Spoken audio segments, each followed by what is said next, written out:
प्रिय विद्यार्थियों, सबको सुप्रभात, सबको आशीर्वाद। उम्मीद है आप लोग पढ़ाई कर रहे होंगे। उपभोक्ता व्यवहार के सिद्धांत में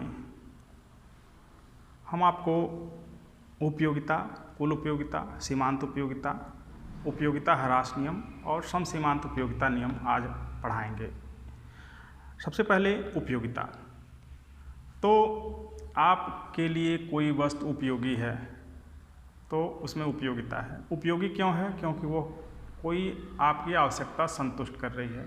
यानी यदि किसी वस्तु में आपकी कोई आवश्यकता संतुष्ट करने की क्षमता है तो वह वस्तु उपयोगी है और उसमें उपयोगिता पाई जाएगी। अब कुल उपयोगिता क्या है?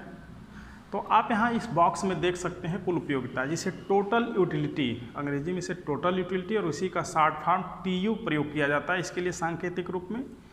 TU जो है अलग अलग इकाइयों से, यानी जितनी इकाइयाँ आप उपभोग कर रहे हैं उनकी अलग अलग इकाइयों से मिलने वाली उपयोगिताओं का योग ही टोटल यूटिलिटी यानी कुल उपयोगिता होता है। जैसे उदाहरण में केले का उपभोग दिखाया गया है।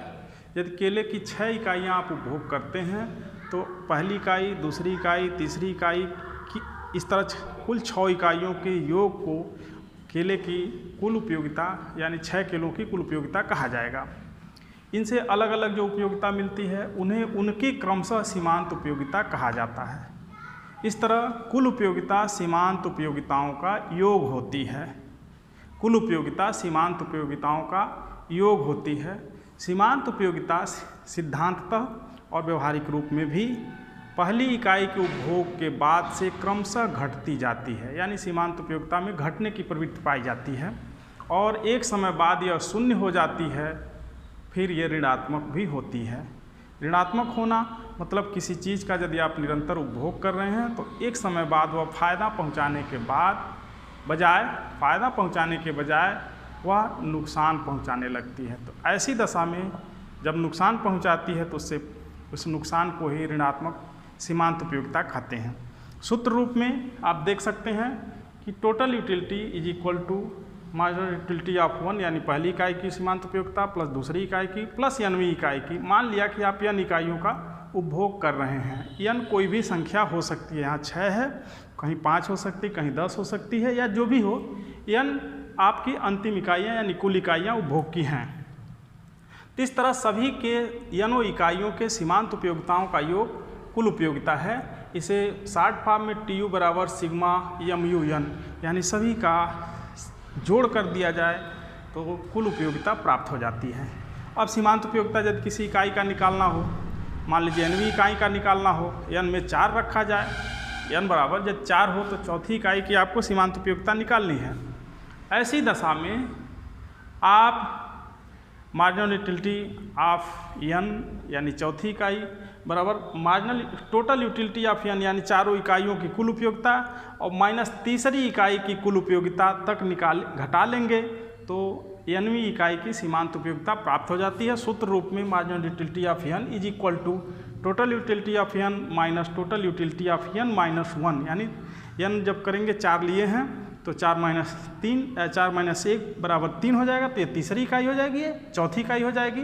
यानी चौथी इकाई तक कुल उपयोगिता माइनस तीसरी इकाई तक कुल उपयोगिता, तो चौथी इकाई की सीमांत उपयोगिता ज्ञात हो जाएगी। परिभाषिक रूप से कहा जाता है कि अंतिम इकाई से मिलने वाली उपयोगिता को सीमांत उपयोगिता कहते हैं। अंतिम इकाई को सीमांत इकाई भी कहते हैं। यानी कि सीमांत इकाई से मिलने वाली उपयोगिता को ही सीमांत उपयोगिता कहते हैं। अब हम आते हैं उपयोगिता ह्रास नियम पर। इसको हम यहाँ से मिटा रहे हैं। उपयोगिता ह्रास नियम ये बताता है कि उपयोगिता क्रमशः घटती जाती है।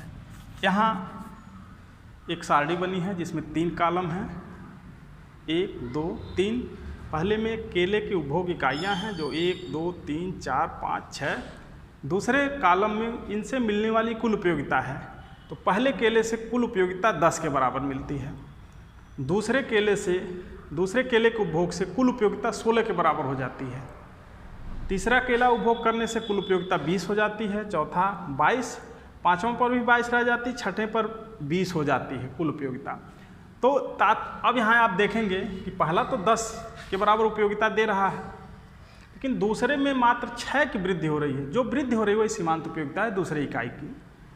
तीसरे में मात्र 4 के बराबर वृद्धि हो रही है, जो यहाँ दिखाया गया है। चौथे में मात्र 2 के बराबर वृद्धि हो रही है। पाँचवें में कोई वृद्धि नहीं हो रही है, और छठे में वृद्धि के बजाय कमी हो जा रही है, यानी सीमांत उपयोगिता ऋणात्मक हो जा रही है। आप इसको चित्र रूप में देख सकते हैं कि ये कुल उपयोगिता वक्र है जो एक समय तक बढ़ता है, और ये सीमांत उपयोगिता वक्र है जो शुरू से ही घटता है। आप ये पाएंगे कि पहले कुल उपयोगिता 10 थी, सीमांत उपयोगिता भी वहीं से 10 से शुरू होगी, 10 थी। कुल उपयोगिता बढ़कर दूसरी इकाई पर 16 हो जाती है, जो आप सारणी में भी देख सकते हैं। तीसरी इकाई पर कुल उपयोगिता बढ़कर 20 हो जाती है, जो आप सारणी में भी देख सकते हैं। चौथी इकाई पर कुल उपयोगिता 22 हो जाती है। पाँचवीं इकाई पर भी 22 रह जाती है, यानी सीमांत उपयोगिता तब 0 हो जाती है, जो इस सारणी में भी आप देख रहे हैं। ये जो आधार रेखा है, यानी आधार अक्ष जिसे आप x अक्ष कहते हैं, इसके ऊपर और नीचे यदि कोई माप नहीं है तो ये 0 है, यानी यहाँ इसकी कोई माप नहीं है टोटल यूटिलिटी मार्जिनल यूटिलिटी वक्र का, इसलिए यह सीमांत उपयोगिता 0 है। आप एक चीज़ देख रहे होंगे कि जहाँ सीमांत उपयोगिता 0 है वहाँ कुल उपयोगिता अधिकतम है। तो एक प्रश्न यहाँ बनता है कि जब सीमांत उपयोगिता 0 होती है तो कुल उपयोगिता होती है, तो आपको बिना सोच विचार या बिना किसी इधर उधर सोचे आप निश्चिंत होकर अधिकतम पर टिक कर लें। यानी जब सीमांत उपयोगिता 0 होती है तो कुल उपयोगिता अधिकतम होती है, या इससे उल्टा भी प्रश्न पूछा जाता है कि जब कुल उपयोगिता अधिकतम हो तो सीमांत उपयोगिता होगी, तो यहाँ होगी 0। यानी जब कुल उपयोगिता अधिकतम हो तो सीमांत उपयोगिता 0 होगी। तो यहाँ से यहाँ तक कोई वृद्धि नहीं हुई है, और इस तरह से जहाँ सीमांत उपयोगिता 0 है वहाँ कुल उपयोगिता अधिकतम है। इसके बाद जब ऋणात्मक सीमांत उपयोगिता आने लगती है तो कुल उपयोगिता घटने लगती है, क्योंकि आप जानते हैं कि किसी संख्या में ऋण संख्या जोड़ा जाएगा तो बढ़ाने के बजाय वो घटा देगा। यहाँ सीमांत उपयोगिता ऋणात्मक है, इसलिए इसमें जोड़ा जाएगा 22 में ऋण 2, तो ये हो जाएगा उत्तर 20 आ जाएगा।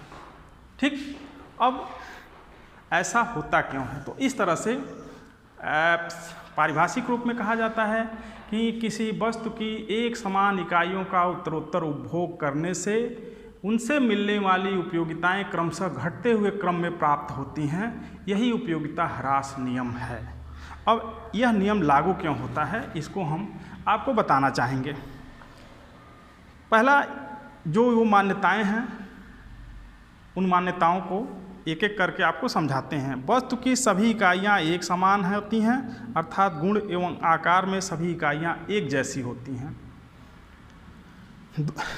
इसका मतलब यह है कि सीमांत उपयोगिता ह्रास नियम तभी लागू होगा जब सभी उपभोग इकाइयाँ एक समान हों। अलग अलग होंगी तो यह नियम लागू नहीं होगा। जैसे उदाहरण स्वरूप आप रोटी का उपभोग कर रहे हो, एक रोटी सादी हो और दूसरी घी लगी हो और तीसरी दाल भरी हो, तो आप इस नियम की पुष्टि नहीं होगी, क्योंकि पहली रोटी की उपयोगिता कम लगेगी, जिसमें घी लगी है उसकी ज़्यादा लगेगी, और जिसमें दाल भरी हो और ज़्यादा लगेगी उसकी उपयोगिता। इस तरह से ये मान्यता है या शर्त है कि यह नियम तभी लागू होगा जब उपभोग की सभी इकाइयाँ एक समान हों। अब तीसरा है, बिना किसी समय अंतराल के वस्तु का उपभोग निरंतर होना चाहिए। यानी कि यदि वस्तु का उपभोग निरंतर नहीं हो रहा है तो सीमांत उपयोगिता ह्रास नियम लागू नहीं होगा। जैसे आप यहाँ केले की 6 इकाइयाँ उपभोग कर रहे हैं। कल्पना करें कि एक केला अभी खा लें, एक केला 1 घंटे बाद खाएं, दूसरा, तो आप हर केला उसी स्वाद से खाएंगे, क्योंकि आपका पेट या आपकी आवश्यकता एक समय में संतुष्ट नहीं हुई होगी। यह इस मान्यता पर भी आधारित है कि किसी आवश्यकता को एक समय संतुष्ट किया जा सकता है। आपको भूख लगी है, जब भोजन करेंगे तो पेट भरेगा ही भरेगा। यदि ऐसा न हो तो यह नियम लागू नहीं होगा। और इसी के कारण कि उपभोग आपको निरंतर करना है। यदि आप निरंतर उपभोग नहीं कर रहे हैं तो आपकी आवश्यकता एक समय संतुष्ट नहीं होगी। इसलिए निरंतर उपभोग करना है तब तक जब तक कि आपकी उस समय की आवश्यकता संतुष्ट न हो जाए। उपभोग प्रक्रिया के दौरान उपभोक्ता की रुचि, आदत, फैशन और स्वभाव में कोई परिवर्तन नहीं होना चाहिए। ऐसा इसलिए कि पता चले कि आप केला खाते खाते और आपकी आदत बदल गई तो आप उसके स्थान पर सेव खाने लगेंगे, या उस समय आदत बदल गई तो आप नाशपाती खाने लगेंगे। ऐसा नहीं होना चाहिए। आप केले का उपभोग कर रहे हैं तो केले का ही करेंगे, सेब का कर रहे हैं तो सेब का ही करेंगे। यदि इसमें कोई परिवर्तन होता है तो यह सीमांत उपयोगिता ह्रास नियम लागू नहीं होगा, इसकी मान्यता सही नहीं होगी। वस्तु के मूल्य में कोई परिवर्तन नहीं होना चाहिए। ऐसा इसलिए कि यदि आपको लग रहा है कि केला सस्ता है तो आप केले का उपभोग करेंगे। यदि आपको लगेगा कि सेब सस्ता हो रहा है तो आपको केला भले ही स्वादिष्ट लग रहा हो, महंगा होने के कारण कड़वा लगने लगेगा। इसलिए मूल्य में परिवर्तन नहीं होना चाहिए उस दौरान। मुद्रा की सीमांत उपयोगिता भी स्थिर होनी चाहिए। ऐसा न हो कि मुद्रा की उपयोगिता बदलती रहे, यानी कि केले खरीदने वाली मुद्रा महंगी हो और सेब खरीदने वाली मुद्रा सस्ती हो, ऐसा महसूस नहीं होना चाहिए। मुद्रा एक समान होनी चाहिए। उपयोगिता की संख्यात्मक माप संभव है। यह इस मान्यता पर भी आधारित है कि आप जो केला खा रहे हैं उसको गिन के बता सकते हैं कि आपको उस केले से कितनी उपयोगिता मिली। यदि मात्रात्मक माप संभव नहीं होगा तो यह नियम लागू नहीं हो पाएगा। वस्तु का उपभोग उपयुक्त इकाइयों में होना चाहिए, यानी कि वस्तु की इकाइयाँ जो उपभोग कर रहे हैं वो न छोटी हों न बड़ी हों, ये पर्याप्त आकार की होनी चाहिए। इस तरह से इस नियम को लागू होने के लिए इन मान्यताओं का, इन शर्तों का, इन परिस्थितियों का पूरा होना आवश्यक है। अब कल्पना करें कि एक चीज़ हम बदल रहे हैं कि आपकी आदत, रुचि या फैशन बदल जाए तो क्या होगा। अभी गर्मी पड़ रही है, जो मौसम है ये गर्मी का है, इससे 1 महीने या 1.5 महीने बाद ठंडक पड़ेगी। अभी आपको स्वेटर की कोई उपयोगिता नहीं है, लेकिन जो ही मौसम बदलेगा आपको गर्मी के कपड़े अनुपयोगी हो जाएंगे और स्वेटर की आवश्यकता आपको उत्पन्न हो जाएगी। इस तरह से यदि मौसम बदल रहा है तो यह नियम लागू नहीं होता है। तब वो स्वेटर पर केवल आप अध्ययन करेंगे, न कि गर्मी के कपड़ों पर अध्ययन करेंगे। ठीक, ये आज की इस वीडियो में बस इतना ही।